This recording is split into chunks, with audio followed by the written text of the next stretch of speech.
I'm surprised. This room is kind of very small, 170 students. Yes. Sorry, I cannot hear you. Give us all this paper. I actually print 180 copies.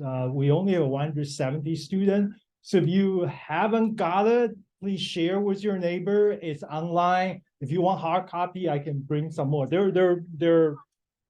Yeah, there was a pile back there. Yeah, just so we might not have enough copy because we have students on the wait list. They're also here. Okay, so welcome to ecs36b. I want to use most of our time today to just talk about the organization and the planning for this course. So you have an idea about what's the master plan, what to expect. So first, I do want to say something about prerequisite. This tend to cause a lot of confusion.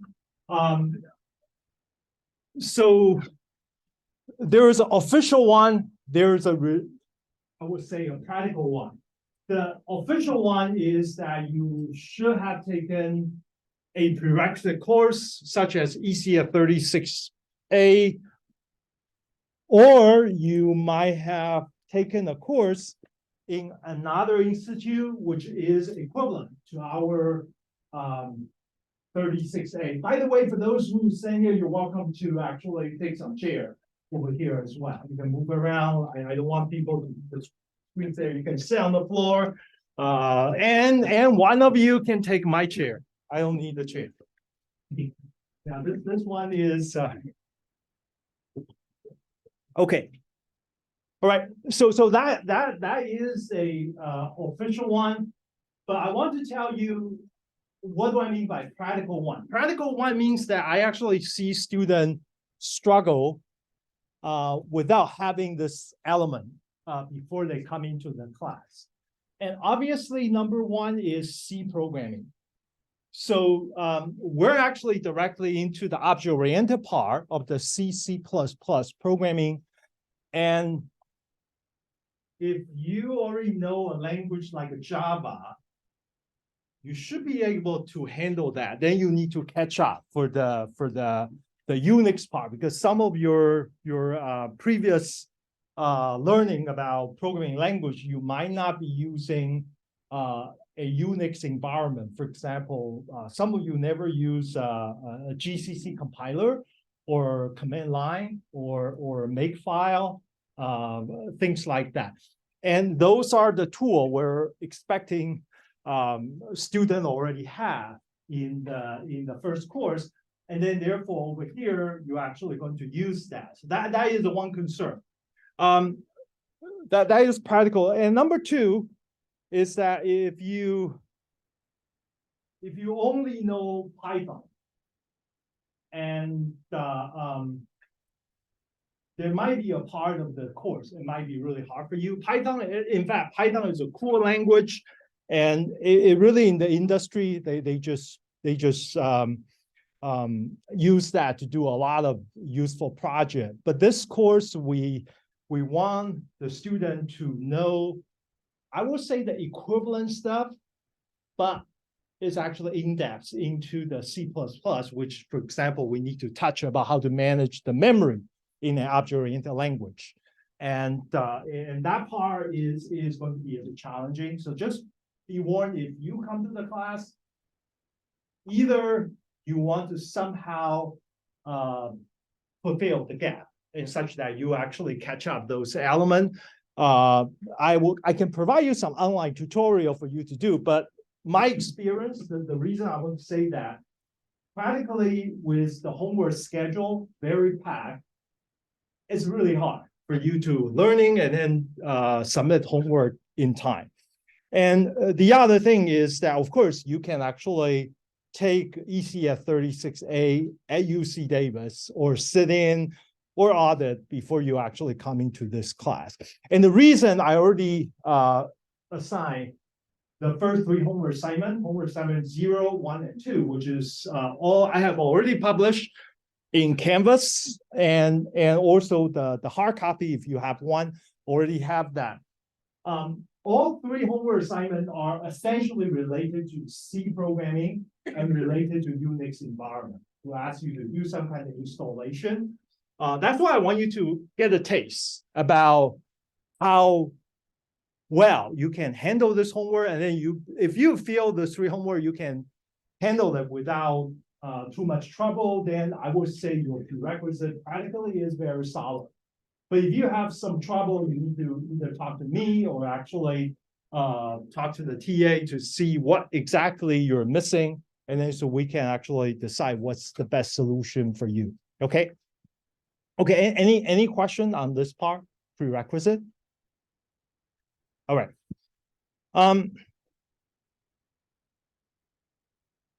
So I do want to just mention a lot of students send me email about waitlist situation. I really don't have any control because there was a firefighter's code for this room. There's only that many seats that we can have. And if we want to change a bigger room, which I tried in the past, and it's really out of my control, is the department. So I will suggest if you are worried about the waitlist situation, you should actually talk to the department, CS department, their undergraduate advisor. Okay. All right. So I'm actually going to tell you that before I do anything about the content, the first one is that all my video, including today, will be uploaded to my YouTube channel. So you can actually review, you can actually take a look at that. And it's actually quite interesting. Some of the students, when I show the code in the discussion, and I just flip through it with YouTube, and they actually very slowly, slow motion, and then look at all my screen, even just snap, and then they actually got all the solutions. It's my fault. I should have thought about that, but all the video are there. Okay, so just let you know that, and I forgot to put this in the Word document syllabus. If you want to use ChatGPT in any way to actually produce your solution for this class, it's perfectly okay with me.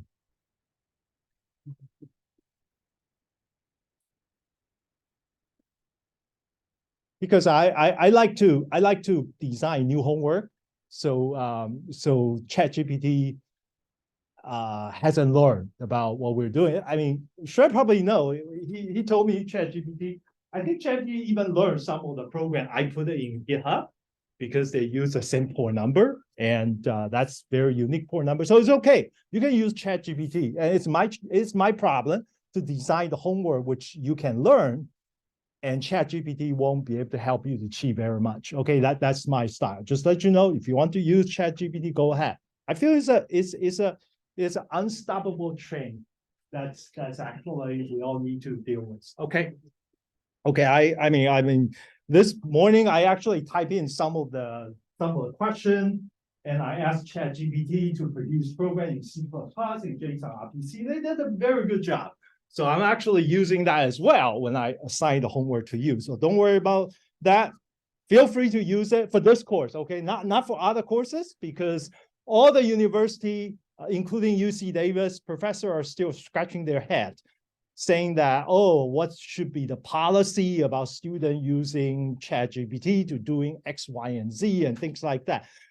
It's coming. So that's why whatever I just said is only covered for this course. Okay, it's not covered for other course. All right. So I do want to say a little bit about the textbook. The textbook, I feel the textbook to me is only a few chapters. I would say is a good source of information for you to read, and the rest of the textbook will be a reference. So I actually suggest this textbook, not suggest actually, sorry. I said this is a required textbook. It's a free for UC Davis student. You can actually download And then I feel that that's a pretty modern C++ book. Okay, so just let you know. And the textbook has all the source code available on GitHub, and you can actually try it out. I feel in programming, the style is that if you haven't written the program, you don't know what you're talking about. So it's important for you to write a book. Okay, so I'm going to talk about the course requirement. All right, so I have 4 elements in the course. Has a programming assignment, 40%. It's probably have about 70, 80, not 70, 7 or 8 programming. You already got 2 today. Today I actually give you 3, but it's a 0, 1, 2. 0 doesn't count. But I will explain homework assignment 0 very quickly. So about 7 to 8 programs, and that's what you're going to get for that 40%. And then we have a midterm, which is a 15%. It's probably going to be somewhat in May. We're going to do it. It's covered chapter 11 to chapter 14, which is those 4 chapters is the core chapter for object-oriented programming from the textbook I just mentioned. And then there was a final exam, 30%. I haven't exactly finalized the midterm and final exam, but I want to tell you that they will be very related to your programming assignment and also very related to the participation. Remember, I have about 15% participation. It's actually more than 5 times. I typed it wrong. Okay. So I will explain a little bit about participation. Credit is attendance, but it's attendance with some activity. All right. So that's basically the structure of the class for how you can get that 100%. Okay, I want to say one thing. I probably should tell you this, and it's important. What I did here with grades might be a little bit different from other professor. So in most of the professor doing something called curving. Have you heard about curving? Right. So meaning that I only give certain percentage of the student to A, certain percentage of the student to B. I actually don't do curving. I basically provide cuts. And if you reach the cuts, you get your grade. So I potentially can get more or less of whatever percentage that usually people do curving. Okay, so just let you know. I want to explain why I did this. For some of the courses, curving makes sense. But for some of the course, like this course, we're going to do programming assignment. I like you to help each other. I like to provide teamwork in the design, not the final stage for you to write a code. And therefore, from the education theory, curving sometimes discourage the collaboration. That's why I have been a faculty member since 1994. So that's almost 30 years. I never curved even once, because when I first become faculty member, that was at NC State, North Carolina. And I was mentored by a senior faculty member about the concept about collaborative learning. So I don't curve. So meaning that you actually should help each other to learn. Okay, and some of the programming assignment is going to be teamwork. For example, homework assignment number 2 are going to be 2 students on a team. Okay, so if you look at this, that's the way I do it. Okay, now I'm going to talk about any questions so far before I start talking about participation. Yes, please. Cut off the grade, typically 92% is A. So I give you that as the mark before you even start. Yeah, 92%. Yeah.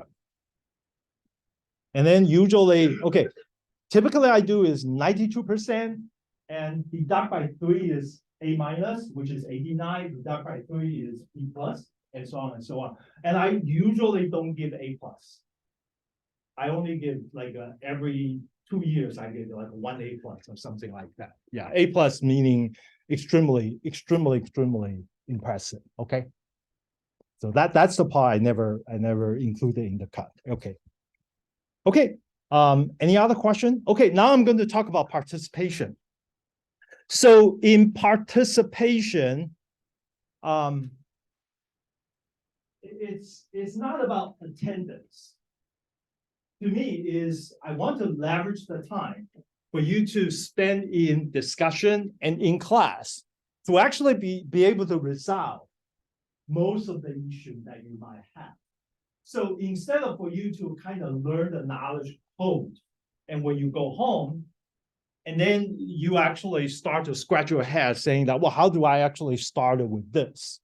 I feel that's going to be really painful for reading, for learning programming language, while the instructor, TA, and other students, very smart one, are actually sitting here, and then we can actually help each other. And in that, so I actually design. I have been designing last quarter, but I want to design better in the way. So you participate in class, meaning that.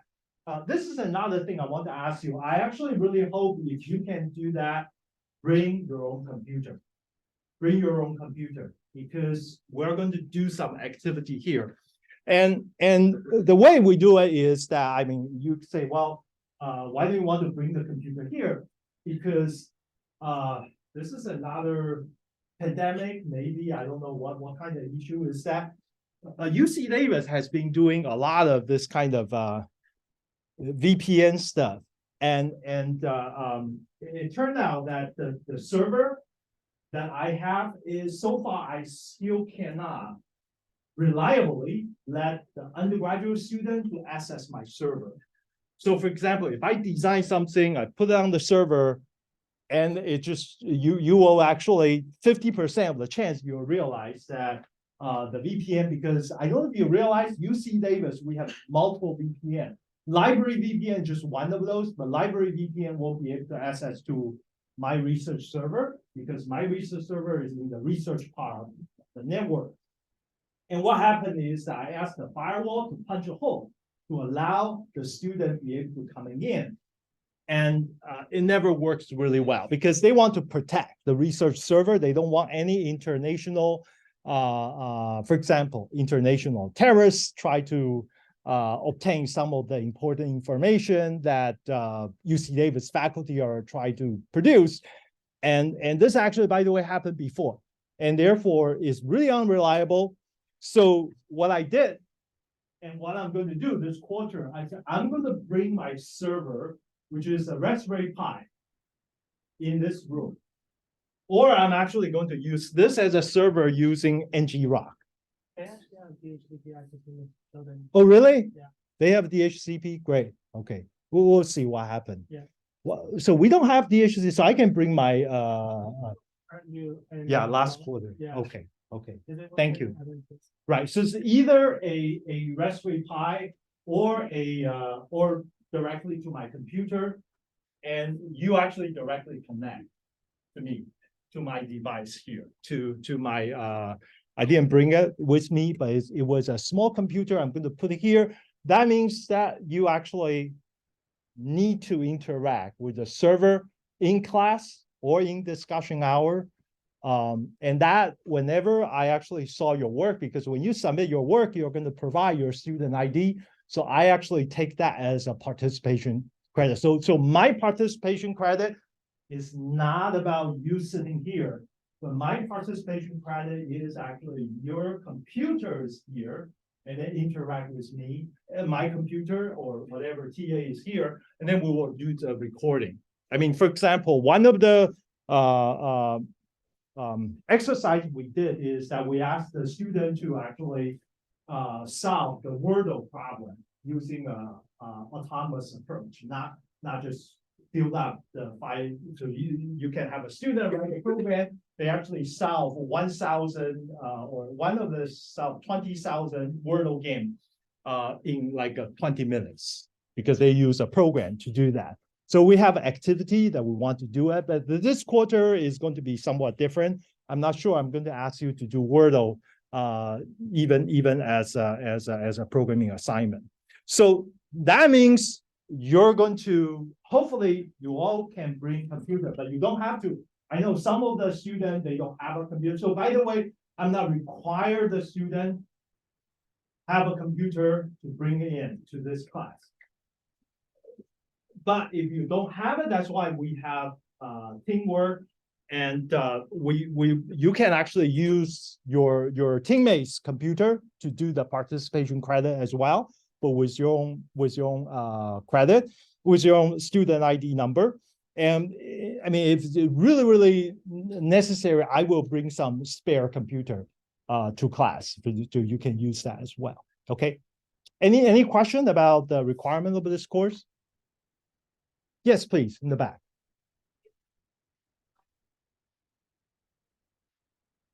Both. But not every time. So meaning that I forgot, I said 5 times 2, I actually boost up to, so it's probably going to be 7 or 8 times. I'm going to do that. We're not going to have activity every single lecture, but you will be notified in advance that we're going to have a participation credit coming up. Okay. Okay. Any other question? Yes, please.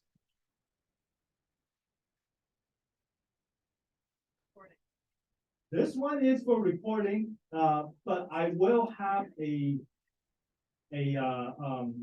Zoom link for office hour. So I will talk about office hour. Most of the time, office hour will be physical, but sometimes for some reason, I actually provide hybrid sometimes. Some of the students are in the room with me. Some of the students cannot. They can do Zoom for office hour. Yeah.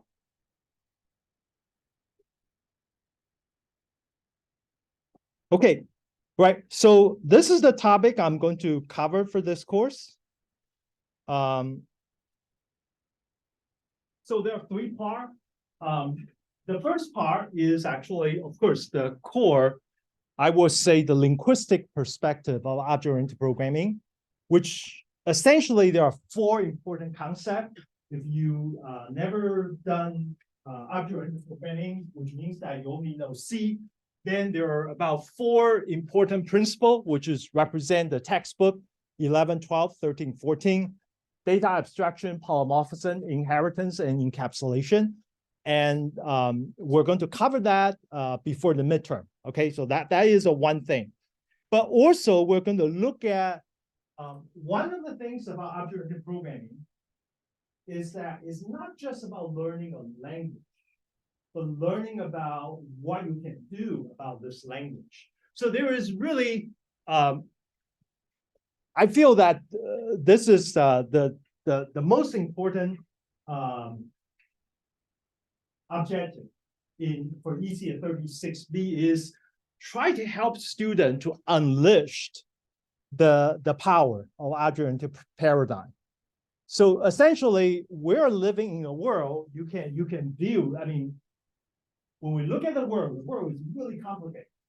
We have about 180 people sitting in the room, and with all kinds of devices, we have all our agenda in some point in life, each one of us, and we interact with each other. And you can see, well, this is a complex situation. And how do I be able to model this computationally so we can actually develop application that's actually across all the people, all the objects? That's why object-oriented, we say, what do you mean by object-oriented? It means that everything can be modeled as an object. So of course, you probably don't know what is an object yet. We'll see that what's the definition of an object. But essentially, I already used the word model. So that means, well, how do you actually be able to model the real world situation as such that you can very expressively, efficiently capture what the world is going on. And then you can actually have your program interact with the world digitally. And that's the power of object-oriented. So it's not just about writing a piece of code. You can compile, you can get the result. But the important thing is that, well, how do you actually touch the world with the tool that you will learn from this class? Okay, so so that's why it's not just the first one, but in order for you to do that, you actually need to know a little bit about some of the environment, some kind of what we call that, some of the tool or paradigm that's associated with object-oriented programming. And also the important thing for this class is that we want you to be able to write some of the development about object-oriented programming, because we're dealing with complex system.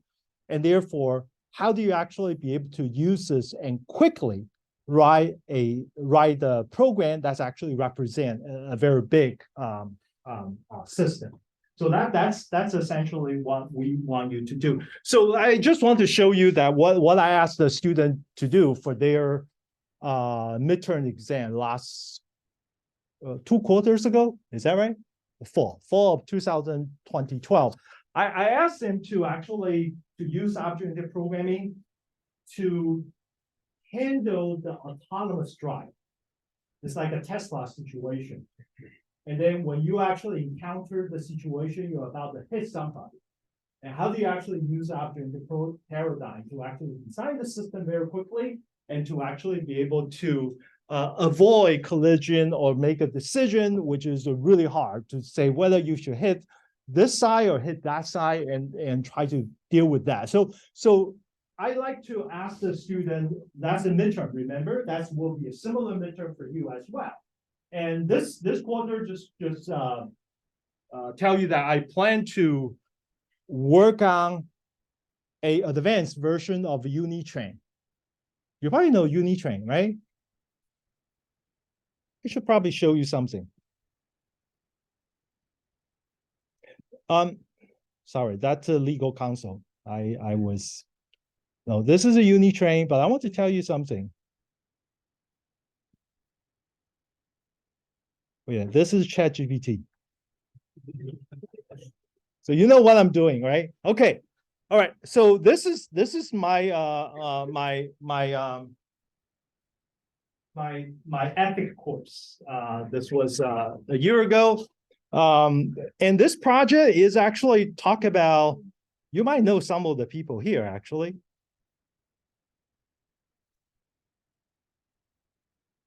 And then Wait a minute, the sound doesn't come to this place. Yeah, I see it. Okay. All right. Yeah, this is it. Okay, so it's a context. We're actually look at, so just tell you that what I have in mind is that I don't even remember last year. How many of you were here to vote for that route reroute? It was ASUCD voting. So I guess most of you are probably either too new to UC Davis or you are actually worked too hard by whatever professor and then you didn't bother to vote. But there was an interesting issue when they decide, well, how do should we shift route from one particular route, I guess it's a P or Q, to actually the other route such that we can actually serve the student community better. So derived from that project, we actually look at that from an ethical perspective about how you should actually look at the reroute. But the programming technology we have today, we actually allow us to think about this issue differently. Why do we have to reroute only once per year or once per 3 years? If you think about all the bus, all the train, all the airline, they actually change their route.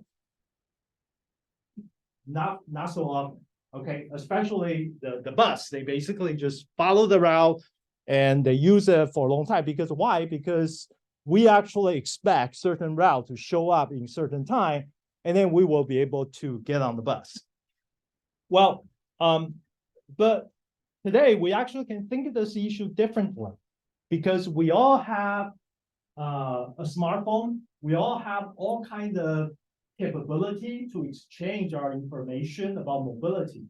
And we all can express our need about what? About how, when we need to get on the bus, from where. So essentially, today's computational system, you can think about, unfortunately, like a Google, they pretty much knows everything about what we're doing. And therefore, why shouldn't we leverage that part of the information and then be able to readjust the route almost every minute? And you will be informed and whether that's possible or not. So that is some kind of context. I will introduce you more. But that's what I'm talking about, a large project. Okay. All right. So let me go back to my, and I will announce the TA. We have 3 TA. Is any of the TA here? Oh yes. Sri, what's your name? Shriyas or? Yeah, and what's your name? Mo, okay. Mo and Shriyas are here, and I think we have one more TA who didn't. Yeah, you guys will announce your office hour. We'll talk. Thank you for coming. Yeah, and this is my office hour. 1:30 to 2:30 Tuesday and Friday. This will be in academic search. Okay, in my research lab. Okay, so that's pretty much I want to cover for introduction of the course. Any question? Okay, so I want to explain a little bit about homework assignment 0.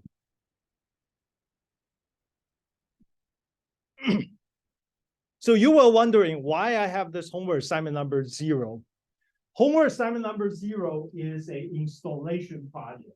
It just asks you to install a software called JSON RPC.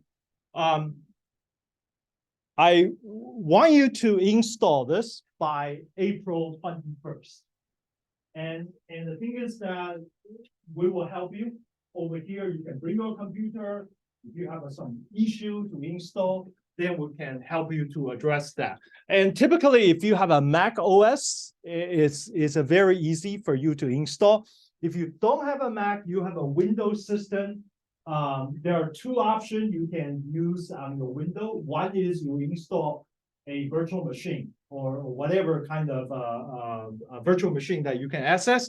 And on top of that, you install a Linux operating system. Typically, we use some version of Ubuntu. Or you can use something called WSL, Windows Subsystem for Linux, which I kind of like it, WSL. I actually include the installation guide in the syllabus. But I also have to say that you learn a lot about how to manage your own system, but it's not how do I say that? It's not that very easy because sometimes you actually will encounter some of the incompatibility between Linux operating system and Microsoft. And therefore, probably the easiest one is you have a Mac or you actually install a virtual machine. But if you want to try WSL, I'll be happy to help you to resolve any possible issue you might have. Okay. All right. So it's an installation project called JSON RPC. Why I need you to install this? Because remember I said participation, attendance. Your computer need to talk to a server or my computer over here in the class, not over the internet, over here. And what is a protocol for us to talk to each other? And the protocol we need to do is called JSON RPC. That's why we won't have the participation credit by April 21st because you haven't set up the program yet. But after April 21st, I'm expecting everybody have that installed already on their computer. And again, I actually say that you don't need to have a computer bring it in to this, but you should have access to an environment somewhere which has that capability. So that's homework assignment number 0, okay? By April 21st, right? Any question? The other advice I have for you is that anytime I actually put the deadline, some of the students, not you, I'm not talking about you, I'm talking about somebody else, okay? They always wait until like the day before start working on that. Because why? Because they ask me question like a less than 24 hours before the deadline, which is meaning that I haven't started. Okay, so don't do that. To actually help you to make sure to see how I really don't want that to happen, because that really affect you for your learning experience, that you won't be able to learn with that kind of 24 hours deadline. So therefore, we will not have any extension for the homework assignment. And typically the last 24 hours, I won't answer any question unless it's actually very urgent. Say, for example, the servers went down or something like that, okay? But so I want you to make sure you all hear me very clear. When you receive the homework assignment, start burning your time and working on that, and encounter the issue, and the instructor and TA are going to help you in class, in office hour, or any appointment you would like to make. Okay, it's very important. So no deadline. The only thing I will consider deadline extension, whatever, is that if you have a official notes from, say, a doctor or some kind of professional saying that you really encounter issue, you need that extension. Or you have a really family crisis, and which I would prefer you will not prefer. I will actually ask some detail about why is that affecting your capability to submit the homework in time. Okay, so I just want to emphasize this. It is really for I assume most of you probably will work on the homework, but some of you, if you like me, I'm the person who like to work on things the last 24 hours. And I actually, yeah, I learned in the hard way that this is not good for a programmer. Okay. All right. Any other question? Okay. Now I can start my lecture, my real lecture. So I will provide the PowerPoint slides to all of you as well. So the first set of lecture, I'm actually going to talk about three things. Number one is, what is object-oriented paradigm or object-oriented programming language? And then also, what is the basic object-oriented concept? You will hear me say OO a lot. OO means object-oriented. And the third thing is, well, how do I express those concepts in a particular programming language, such as C++. So the term object-oriented is actually a paradigm, because you will see, if you Google it, you will see a lot of this kind of keyword: object-oriented programming, object-oriented design, object-oriented analysis and modeling, and also some of the object-oriented language. So by the way, object-oriented programming and object-oriented language, they're different things. And for example, I can actually write object-oriented programming using C. For example, C doesn't support a lot of object-oriented construct, but I can actually write a object-oriented program using C. Okay, so just to let you know, that's just the concept. Okay, so the first object-oriented language is probably called Smalltalk. This is according to Wikipedia. And the thing is that this is a definition about when the Smalltalk was introduced. If you look at the definition, that this programming language called Smalltalk, they call it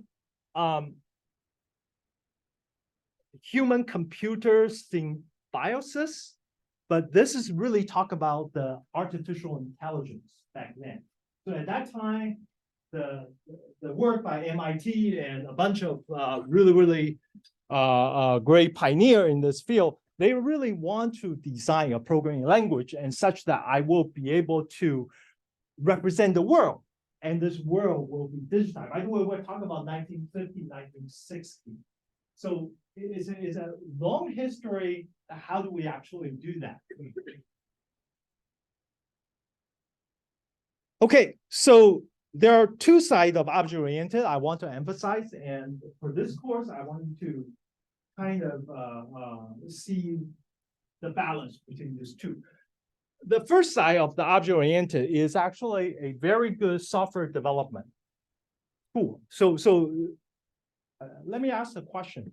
How many of you have know C language? I assume most of you know C language, right?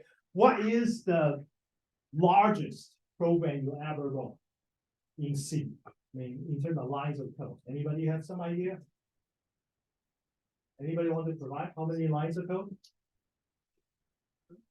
What? I think this was like 60. 60, okay. In the back. 4,500? 4,500, okay, all right, that's fine. Okay, so let me just tell you that, I mean, give you an idea. Linux operating system is mostly written in C. Linux operating system, mostly written in C. Linux kernel, this is an old number, very old number. Guess how many lines of code? 20 million. That's probably a newer version. The kernel, the device driver probably add up to 20 million with so many devices, but it's about 2 million for Linux, an older version of Linux at least. For Windows, I will pick a version of Windows which I'm familiar with. It's called Windows XP. Have you heard about Windows XP? Yeah, it's a pretty it fits my age. Okay, just let you know. All right, so anybody want to guess how many lines of code that Windows XP has? Source code? Yeah. 1 million? 75 million. Oh. Windows XP, not Windows whatever the newest. Windows XP source code has 75 million. Okay, so if you think about that, what does that mean compared to your experience about 400, 500 lines of code? That's typical for undergraduate student. By the time you graduate from here, you probably have experience dealing with a few million, especially you are taking a course like ECS 150 in operating system. If you deal with any real operating system, you're dealing with that amount of code. So therefore, if any of you actually feel challenging to debug a program which only include 400, 500 lines of code, you can imagine that how you're going to deal with some kind of debugging for 75 million. That's a very old version of a Windows, 75 million. So typically when we look at the code, this is what we call spaghetti code. This is not even in C. This is probably in Fortran or Basic. That you can see that the program, the control flow is so low level, it's so complicated, and it's really hard for you to understand exactly, especially if the code is written by somebody else. If the code is written by yourself, that's fine. You probably know that already because you write every single character. But if this piece of code is actually written by somebody else, you want to reuse the code, it's actually pretty hard. Okay, so let me ask you the question, another question which I like to ask. I assume all of you are computer science major, right? So in terms of doing programming, do you think the readability, the capability for you to read the program, is that important, or the capability for you to write the code? How many of you think that to be able to write is actually probably more important than to be able to read? Yeah, oh, okay. So let me tell you that today, if you write the program, that's why I said ChatGPT is fine. Because what ChatGPT can do is they will actually spit out a program that you can actually use it to actually do something. Okay, if you want to submit this homework for ecs36b using the result of ChatGPT, I think it's fine. I mean, your instructor said fine for this case, for this situation. But today I said, well, okay, and you're going to ask ChatGPT to write a piece of code and put it on Boeing 747. You know what that is? And then you're going to take that flight, you fly to Hawaii. So if I told you that, okay, I give you a ticket, an airline ticket, and the complete, by the way, aircraft, their software is probably 100 million lines of code. And is actually, most of this is generated by ChatGPT. At least right now, I don't think anybody, even a free ticket, I won't go, right? So because why? Because you don't know the code. You even though ChatGPT produce some answer for you, I mean, are you sure you want to bet your life on that piece of code? So readability is very important because you need to understand the code. And the other thing is that reusability is important. So that's why there's a lot of part about object-oriented. We say, well, how do I actually organize the code to actually enhance my readability of the code? I mean, even though ChatGPT produce some code, I want to actually be able to see whether that code is doing what it's supposed to do. What's the logic of the either is a AI program or programmer, what they try to do. By the way, whatever you get from ChatGPT today about programming is essentially reflect some of the programmer's analysis or logic or design, mostly is actually from GitHub. And basically they analyze and try to extract some of the pattern. And then that's how they actually be able to produce. Okay, so that's the first thing I just want to tell you. Is one side is better development, which I'm going to skip this part. And the second part about object-oriented, wait a minute, the second part is that, well, how do I actually, using this paradigm to actually be able to solve a complex system? That is more of the modeling issue. So yes, object-oriented programming can actually make sure your program can be more readable, can be more usable. But on the other hand, you can actually see how you can quickly write some program that's actually be able to handle a very complicated situation. Okay, it's almost like a simulation over here. Okay, I'm going to stop here. I think it's a good place for me to stop. If you any question? Yes, please. Oh, we don't have discussion today. Yeah, we don't have discussion this week. Yeah. Yeah, we don't have discussion this week. Thank you for asking. I almost forgot. Excuse me, Professor Wu, may I ask you a question about the waitlist? Sure. It is my understanding that you usually expand the course and you're able to I'm like number 12 on 1 out of 3 waitlists. Okay, give me 1 second. Let me